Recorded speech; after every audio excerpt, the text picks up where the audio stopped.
नमस्कार बच्चों। आज संडे को आपको कंडीशनल सेंटेंस पढ़ाए जाएंगे। कंडीशनल सेंटेंस मतलब शर्त वाले वाक्य होता है। शर्त वाले वाक्य का मतलब एक वाक्य के दो भाग होंगे, एक प्रिंसिपल क्लॉज होगी और एक सबऑर्डिनेटिव क्लॉज होगी, ठीक है। और वाक्य की बिगिनिंग आपकी यदि से प्रारंभ होगा वाक्य और तो से वाक्य समाप्त हो जाएगा। तो हम आपसे ये कहें कि कंडीशनल एक ऐसा सेंटेंस होता है जिसके दो भाग होते हैं, ये कॉम्प्लेक्स सेंटेंस होते हैं बच्चों, और ये आपको आना नितांत आवश्यक है। बोर्ड परीक्षा में आपको कंडीशनल सेंटेंस का कॉम्प्लेक्स 100% दिया जाता है। तो आपको ये मान के चलना है कि आपको कंडीशनल सेंटेंस बनाने के लिए किन नियमों को फॉलो करना है, ये आज आपको देखना होगा, ठीक है। तो सबसे पहले इन सेंटेंसों को, दोनों लिखे वाक्यों को पढ़ लेते हैं साफ साफ। यदि राम बाजार जाएगा, यदि जाएगा शर्त ये रखी जा रही है, तो वह किताबें खरीदेगा। तो वह किताबें खरीदेगा का मतलब क्या हो गया कि इसका अगर ये वाक्य आपका प्रिंसिपल क्लॉज कहा जाएगा तो ये वाक्य आपका सबऑर्डिनेटिव क्लॉज कहा जाएगा। इस वाक्य पर यह वाक्य डिपेंड करता है, ठीक है। तो आपका वाक्य है यदि राम बाजार जाएगा, इसके बाद ये यहां पर तो लगा है, यहां से हमारा वाक्य अलग हो जाएगा। अर्थात आपके सेंटेंस के अब दो पार्ट हो गए।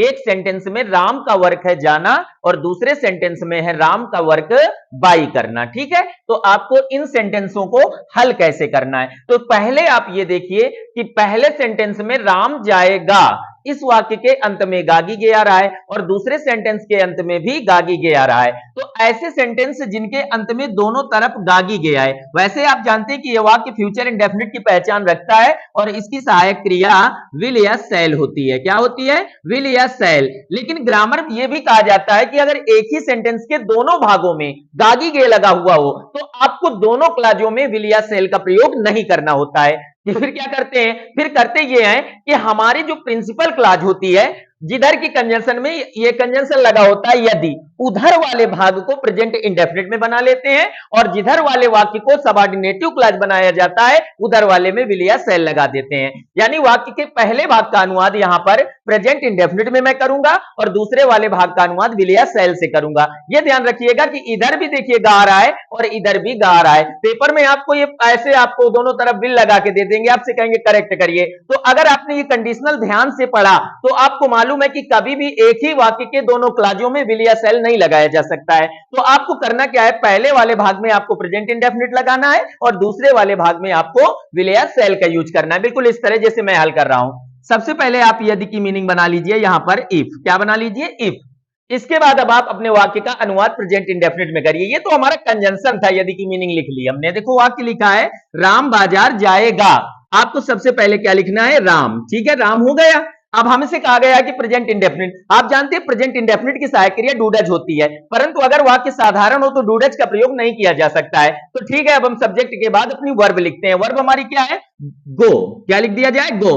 अब देखिए प्रेजेंट इंडेफिनिट का एक नियम यह भी फॉलो करना होगा कि अगर कर्ता आपका एक वचन हुआ तो फिर आपको मुख्य क्रिया में क्या बढ़ाना है? यस या ईएस। तो इसमें क्या बढ़ा दिया गया? ईएस। अब ये लगने लगा कि प्रेजेंट इंडेफिनिट का है। अब टू लगा करके क्या लिख दिया गया? मार्केट। टू लगा कर क्या लिख दिया गया? मार्केट। कामा लगा दीजिए, काय की मीनिंग बन जाएगी तो की। आपको तो के लिए सिर्फ और सिर्फ क्या लगाना है? कामा। अब सेंटेंस लिखा है वह किताबें खरीदेगा, वह की मीनिंग आप ही लिखिए। गागी गे के लिए विल लगा दीजिए और खरीदना के लिए बाई, और क्या खरीदेगा? आप साफ साफ यहां पर द बुक्स लिख दीजिए। तो अब आप देख पा रहे होंगे एक वाक्य आपका प्रेजेंट इंडेफिनिट में बना हुआ है और दूसरा वाक्य आपका फ्यूचर इंडेफिनिट में बना हुआ है। तो अब ये बात याद रखेंगे कि अगर एक ही सेंटेंस के दोनों भागों में गागी गे लगा है तो एक भाग का अनुवाद प्रेजेंट इंडेफिनिट में कर लिया जाता है और दूसरे भाग का अनुवाद आपको फ्यूचर इंडेफिनिट में करना होता है, ठीक है। बिल्कुल इसी की तरह दूसरा वाक्य भी आप देखें, यहां पे लिखा हुआ है ये तुम स्कूल जाओगे, देखिए यहां पे भी गे आया है, और दूसरे वाक्य में तुम हिंदी पढ़ोगे, इसमें भी गे आया है। तो एक ही सेंटेंस में गागी गे पहचान फ्यूचर इंडेफिनिट के दिए हुए हैं। नियम तो ये कहता है कि दोनों तरफ विल शैल होना चाहिए, लेकिन ग्रामर के रूल्स ये भी कहते हैं कि अगर एक कॉम्प्लेक्स सेंटेंस के दोनों भागों में गागी गे आ रहा है तो एक भाग आपको प्रेजेंट इंडेफिनिट को सौंप देना है और दूसरे भाग में आपको सौंप से विल या शैल लगाना है, ठीक है। तो आइए चलें, सबसे पहले क्या करते हैं? इफ लगा देते हैं। क्या लगा देते हैं? इफ। आप हमारे साथ बनाते जाइए। तुम के लिए क्या लिख देते हैं? यू। यू लिख दिया हमने। अब हमारे वाक्य में डू डज तो लगेगा नहीं, हाँ मुख्य क्रिया जाना है, आपको साफ साफ यहां पे क्या लिखना है? गो।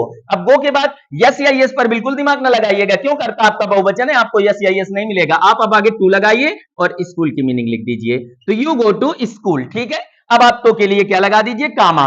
तुम के लिए यू, यू के साथ सहायक क्रिया विल, और पढ़ना के लिए रीड, और लास्ट में लिख देते हैं हिंदी। तो इस तरह से इस वाक्य को हल किया जाता है। अब आप देख पा रहे होंगे दोनों भागों में प्रेजेंट इंडेफिनिट, इधर के दोनों भागों में फ्यूचर इंडेफिनिट। तो अब हम आपको ये नहीं कहेंगे कि हमारे सेंटेंस याद करो, आप केवल ये याद कर लो कीवर्ड कि अगर दोनों वाक्यों के अंत में गागी गे आया है और गागी गे वाले वाक्यों में अगर प्रिंसिपल क्लॉज आपकी प्रेजेंट इंडेफिनिट में है तो सबऑर्डिनेटिव क्लॉज विल या शैल से बनेगी। तो गागी गे, प्रेजेंट इंडेफिनिट, फ्यूचर इंडेफिनिट, याद रखिएगा।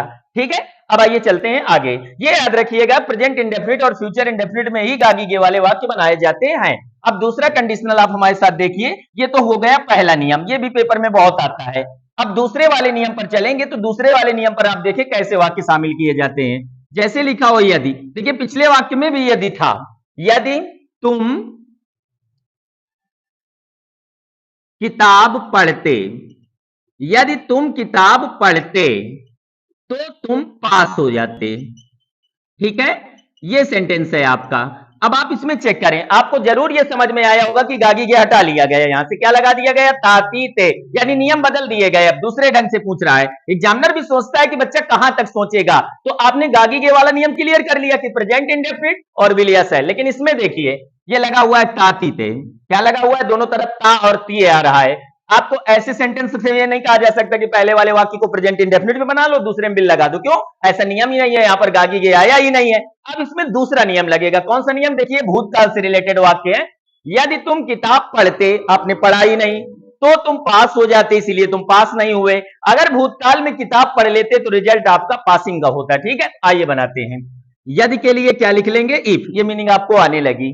तुम के लिए क्या लगा लेंगे, यू, क्योंकि ये घटना हो गई है इसलिए पहले क्लॉज पर सहायक क्रिया नोट करें हैड, पहली तरफ क्या लगाओगे, हैड। अब पढ़ना का तीसरा रूप लगाइए रीड, इसके बाद अ बुक, तो के लिए कामा लगा दीजिए। अब इधर लिख देंगे यू, इधर की सहायक क्रिया नोट करें, वुड हैव, क्या सहायक क्रिया लगती है, वुड हैव, और पास का तीसरा रूप क्या हो जाएगा, पास्ड। तो इस तरह से ये बनाया जाता है। जो अच्छे बच्चे होंगे वो नोट कर चुके होंगे कि पहले भाग में हैड लगाना है और दूसरे भाग में क्या लगाना है, would have, had, would have, had, would have, बस इतना याद रखिए और पहचान याद कर लो, ता ती ते, बस। दूसरा देख लें उदाहरण, इससे क्लियर हो जाएगा ये बिल्कुल।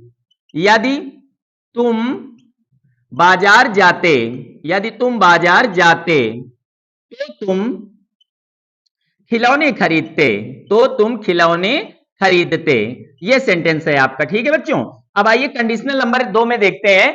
आपके इधर भी तातीते लगाए और इधर भी, और एक ही वाक्य है, कंडीशनल कहा जाता है, तो से वाक्य अलग हो रहा है। आपके पहले भाग में हैड लगेगा, ये क्लियर है आपको, दूसरे भाग में वुड हैव लगेगा। जब इतना नॉलेज है तो टॉय मींस खिलौना, ये कोई कठिन काम नहीं है, कर लिया जाएगा। पहले आप यदि की मीनिंग इफ बनाइए, तुम के लिए यू लगाइए, सहायक क्रिया आप हैड लगा दीजिए, क्या लगा दीजिए, हैड। अब आप जाना का तीसरा रूप लिख दीजिए, gone to market, gone to market.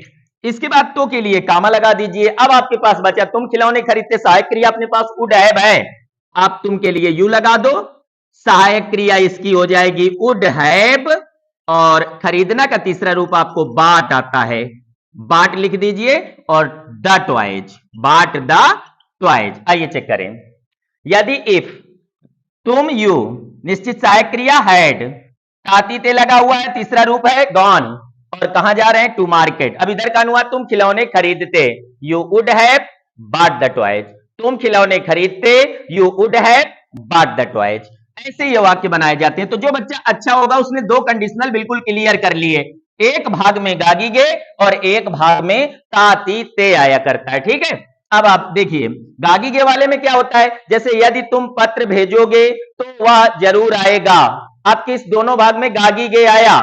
आपने पहला वाक्य प्रेजेंट इंडेफिनिट में बनाना है, आपको दूसरा वाक्य आपके साथ विल या शैल के साथ बनाना है। अच्छा, दूसरी बात, आप ये जानते हैं कि अभी एक सेट कंडीशनल पढ़ाया गया जिसमें दोनों तरफ ताती ते आया, अब वो नियम तो इसमें फॉलो नहीं हो पाएगा, तो ऐसा करते हैं, पहली तरफ हैड लगा लेते हैं और दूसरी तरफ वुड हैव लगा देते हैं। ठीक है बच्चों, अब आइए तीसरा कंडीशनल देखते हैं। जैसे लिखा हुआ हो, यदि मैं राजा होता, क्या लिखा हुआ है, यदि मैं राजा होता तो मैं महल में रहता, तो मैं महल में रहता, ये आपका सेंटेंस है। ठीक है, अब आपके पिछले वाक्य की तरह आप मेरे से कह सकते हैं कि सर जी इसमें भी ता लगा है, इसमें भी ता लगा है, आप हैड लगाओ, इधर वुड हैव लगाओ, काहे टेंशन दे रहे हो, वही वाक्य दूर पुराना है। नहीं नहीं नहीं, आप इसे एक बार पढ़ें, इसमें हर एक वाक्य में होता या हो जाऊं आएगा। यदि मैं राजा होता, ये सोच है, कल्पना है, पर कोई कल्पना जो कभी पूरी नहीं हो सकती। यदि मैं राजा होता तो मैं महल में रहता। ये सेंटेंस बिल्कुल भी आपका देखो काल्पनिक वाक्य पूछा जा रहा है आपसे, कहा जा रहा है यदि मैं ऐसा होता, राजा होता, मछली होता। अब है नहीं तभी ऐसी कल्पना कर रहा है, होता राजा तो फिर काहे सोचता कि यदि मैं राजा होता।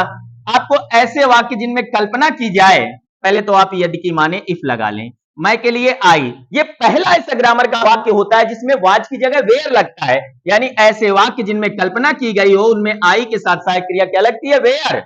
तो होता की मीनिंग क्या हो गई, वेयर। Raja a king. अच्छा, तो ये नोट कर लीजिए, अगर कल्पना वाला वाक्य है तो पहली तरफ आपको सहायक क्रिया क्या लगाना है, वेयर। तो के लिए कामा, मैं के लिए आई, और इधर की सहायक क्रिया केवल आपकी उड होती है। क्या होती है, उड। इसे भी नोट कर लीजिए। तो कल्पना वाला वाक्य जिसमें पहली तरफ वेयर और दूसरी तरफ उड लगाया जाता है। अब रहने की मीनिंग साफ साफ बना लीजिए, लिव और in the palace, live in the palace, ऐसे बनाए जाते हैं। आपको ना किंग याद करना है, ना पैलेस याद करना है, ना लिव के चक्कर में पड़िए, ना इफ आई, ये सब आते हैं। वेयर जरूरी है, वुड जरूरी है। ओके, अब आइए आगे चलते हैं। इसी तरह का एक और वाक्य जैसे लिखा है, यदि मैं चिड़िया होती, यदि मैं चिड़िया होती तो मैं आकाश में उड़ती, तो मैं आकाश में उड़ती। कॉम्प्लेक्स नंबर 2 देखिए, कॉम्प्लेक्स नंबर 2 इसलिए कहा जा रहा है क्योंकि इस सेंटेंस में वेयर और उड लग रहा है, पीछे हैड और उड हैव पढ़ा गया है। अब देखिए यहां से ये वाक्य अलग हो गया।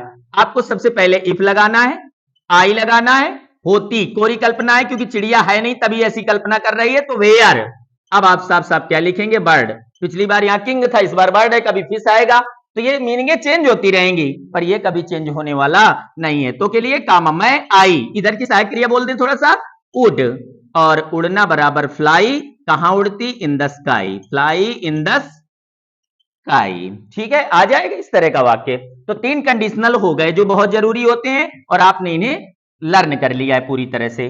अब लास्ट कंडीशनल देखें, यदि तुम दवा नहीं खाते, यदि तुम दवा नहीं खाते तो तुम ठीक नहीं हो सकते, तो तुम ठीक नहीं हो सकते। आपका ये कंडीशनल है। अच्छा, आपको ये देख के समझ में आ गया होगा कि ये कैन का प्रयोग है क्योंकि इसमें क्या लगा हुआ है, सकते, और कैन किसी कंडीशनल में नहीं लगा हुआ है। अच्छा छोड़िए, आप मेन मुद्दे पर आइए।